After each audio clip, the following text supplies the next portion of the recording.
বন্ধুরা দেখো, আমার এখনো পুরো সাজও কমপ্লিট হয়নি, কিন্তু শাড়িটা পরে এত ভালো লাগছে। সব থেকে বড় কথা, অনলাইন থেকে এত ভালো কোয়ালিটির শাড়ি পাবো আমি আশাই করিনি। এত ভালো।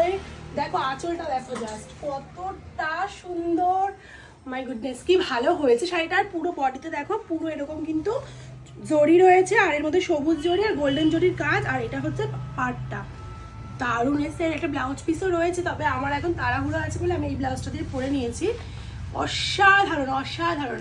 আচ্ছা, আমাকে পরে কেমন লাগছে তোমরাই কমেন্ট করে জানিও। মনে হচ্ছে তসর, পিওর তসর মনে হচ্ছে শাড়িটা, এত ভালো কোয়ালিটি। আমি ভাবতে পারিনি যে এত ভালো কোয়ালিটির শাড়ি আমি অনলাইন থেকে পেয়ে যাব। লিঙ্ক কিন্তু কমেন্ট বক্সে দিয়ে রাখবো, তোমরাও নিতে পারো। দেখো, যে কোনো এজেই কিন্তু পরা যাবে, বয়স্ক মানুষরাও পরতে পারবে আর অল্প বয়সেও পরতে পারবে। আমার তো আঁচলটা দারুণ পছন্দ হয়েছে, শাড়িটা খুব সুন্দর, খুব সফট। তো যাই হোক, চলো তোমাদের আমাকে কমেন্ট করে জানিয়ে যে আমাকে কেমন লাগছে, লিঙ্কও কমেন্টে দিয়ে রাখবো। দেখা হচ্ছে অন্য ভিডিওতে, টাটা।